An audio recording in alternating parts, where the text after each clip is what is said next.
Hello friends, இன்னைக்கு ரொம்பவே ஒரு ஹெல்தியான வெயிட் லாஸ் ரெசிபி தான் பார்க்க போகிறோம்.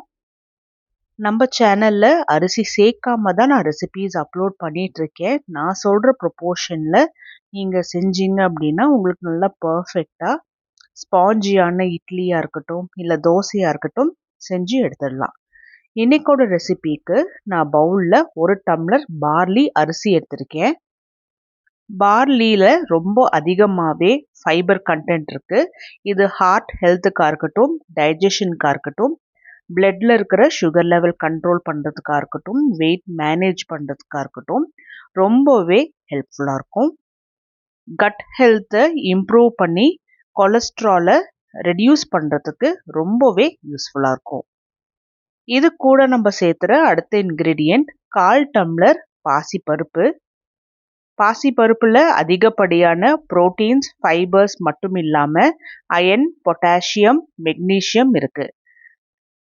உணவில் ஃபைபர் மட்டுமே தனியாக நம்ம எடுக்கணுங்கிறது இல்லை. இது கூடவே இப்போ நம்ம சாப்பிட்ற எல்லா இன்க்ரீடியன்ஸ்லேயுமே ப்ரோட்டீன்ஸ், ஃபைபர்ஸ் ரெண்டுமே இருக்குது. ஸோ சில சப்ஸ்கிரைபர்ஸ் என்கிட்ட கேட்குறீங்க, ஃபைபர் ரிச்சான உணவு மட்டும் காமிங்க அப்படின்ட்டு. ஃபைபர் ரிச் மட்டும் கிடையாது, ப்ரோட்டீன்ஸ் எல்லா விட்டமின்ஸும் சேர்ந்த மாதிரி தான் நம்ம எடுத்துகிட்டு இருக்கோம். இது கூடவே 1/4 டம்ளர் வெள்ளை உளுந்து எடுத்திருக்கேன். உளுந்துலேயும் அதிகப்படியான ப்ரோட்டீன்ஸ், ஃபைபர், அயன், பொட்டாசியம் இருக்குது. இது ஹார்ட் ஹெல்த்துக்காக இருக்கட்டும், டைஜஷனுக்காக இருக்கட்டும், போன் ஸ்ட்ரென்த்துக்காக இருக்கட்டும் ரொம்பவே யூஸ்ஃபுல்லாக இருக்கும்.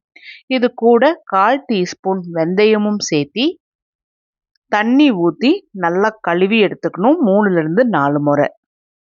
நம்ம வெந்தயம் குறைவாக சேர்த்தாலும் வெந்தயத்துலேயும் அதிகப்படியான ஹெல்த் பெனிஃபிட்ஸ் இருக்குது. அது நல்லாவே கசப்புத்தன்மையை கொடுக்கும். வெந்தயக்கீரையும் நம்ம எடுத்திருக்கோம், அதுவும் நல்ல ஒரு கசப்புத்தன்மை இருக்கும் இல்லையா.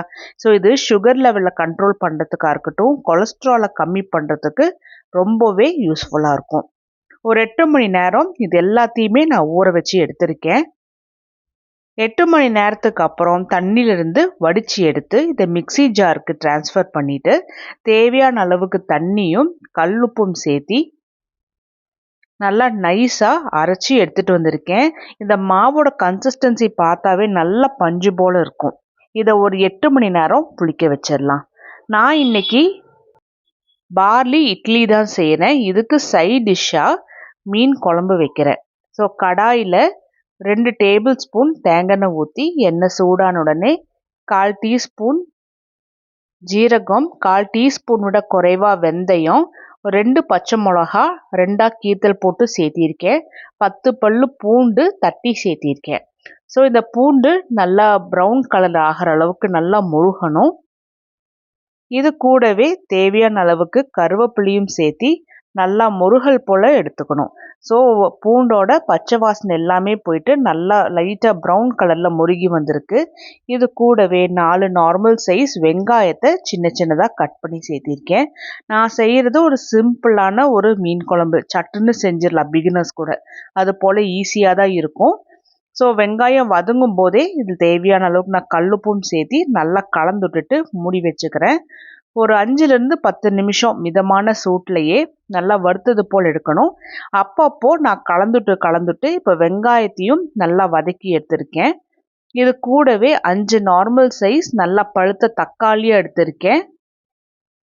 அதையும் நான் அரைச்சி தான் சேர்த்திருக்கேன். இது கூடவே 1 டம்ளர் தண்ணியும் மிக்ஸி ஜாரில் சேர்த்தி இதையும் நான் குழம்புல ஊற்றிட்டேன். ஸோ சிம்பிளான ஒரு குழம்பு நம்ம ரெடி பண்ணிகிட்ருக்கோம். இதை வெங்காயத்தோட சேர்த்தி நல்லா கலந்துட்டுட்டு கொஞ்சமாக மஞ்சள் தூள், குழம்பு மிளகாய்த்தூள் நான் எல்லா இன்க்ரீடியன்ஸுமே சேர்த்திருக்கேன். இது கூடவே நான் கொஞ்சமாக கரம் மசாலா தூளும் சேர்த்திருக்கேன். ஸோ இந்த மசாலா எல்லாமே நம்மளோட சாய்ஸ் தான். நம்ம மீன் குழம்பு வைக்கிறதுக்கு என்னெல்லாம் மசாலா நம்ம வீட்டில் வச்சு சேர்த்துவோமோ அதெல்லாம் நம்ம சேர்த்தி நல்லா நான் கலந்து விட்டாச்சு. ஸோ இது மீடியம் டு ஹை ஃப்ளேமில் வச்சு ஒரு 10 நிமிஷம் நல்லா கொதிக்க வச்சு எடுக்கணும். கொஞ்சமாக அப்படியே சுண்டி வந்து நல்லா மேலே லைட்டாக எண்ணெய் மிதக்கணும். ஏன்னா நிறையா எண்ணெய் சேர்த்தல, அதனால கொஞ்சமாக தான் மிதங்கி வரும். நல்லா ஒரு முறை கலந்துட்டுட்டு ஒரு எலுமிச்சை சைஸ் புளி நான் கரைச்சி வச்சுருக்கேன். ஸோ அதையுமே நான் கரைச்சி ஊற்றிட்டு குழம்போட கன்சிஸ்டன்சி எந்த அளவுக்கு வேணுமோ அந்த அளவுக்கு தண்ணியும் ஊற்றி நல்லா கலந்துட்டாச்சு.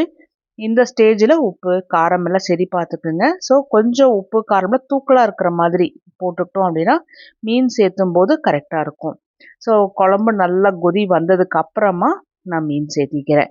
இதை மூடி வச்சு டிஸ்டர்ப் பண்ணாமல் ஒரு 5லேருந்து 7 நிமிஷம் நல்லா கொதிக்க வச்சு எடுத்துட்டேன். கடைசியாக சின்ன சின்னதாக கட் பண்ணி வச்சுருந்த கொத்தமல்லியும் தூவி விட்டு ஒரு முறை இப்படி கலந்து விட்டுட்டா அவ்வளோதான். மீன் குழம்பு அட்டகாசமாக ரெடி ஆயிடுச்சு. 8 மணி நேரம் ஆயிடுச்சு. மாவுமே நல்லா புளிச்சு வந்திருக்கு. இந்த ஸ்டேஜில் தண்ணி ஊற்றக்கூடாது. ஆரம்பத்தில் மாவை நல்லா கலந்து விடணும். கீழேருந்து மேலே நல்லா கலந்து விட்டுட்டு இதோட பதம் பாருங்கள். கொஞ்சமாக நான் தாளிப்பு ரெடி பண்ணுற ஒரு ஃப்ளேவருக்காக தாளிப்பு கரண்டியில் 1/2 டீஸ்பூன் தேங்காய் எண்ணெய் ஊற்றி இதில் கொஞ்சமாக கடுகு, ஜீரகம், சின்ன சின்னதாக கட் பண்ணின கொத்தமல்லியும் போட்டு லைட்டாக ஒரு தாளிப்பு மாதிரி கொடுத்துட்டு இதை நான் மாவில் ஊற்றுறேன். இது வந்து நல்ல ஒரு வாசனை கொடுக்கும், நல்ல ஒரு டேஸ்ட்டும் இருக்கும். டேஸ்ட் பண்ணி பார்த்தீங்கன்னா தெரியும். ஸோ இதை வந்து மாவு கூட நல்லா கலந்து விட்டுடலாம். இப்போ மாவோட கன்சிஸ்டன்சி பாருங்கள், கரெக்டாக இருக்குது.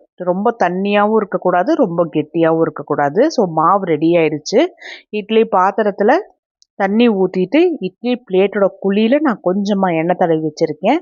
அதில் கொஞ்சம் கொஞ்சமாக நான் மாவு ஊற்றிக்கிறேன். மாவோட கன்சிஸ்டன்சிங்கிறது ரொம்ப முக்கியம்.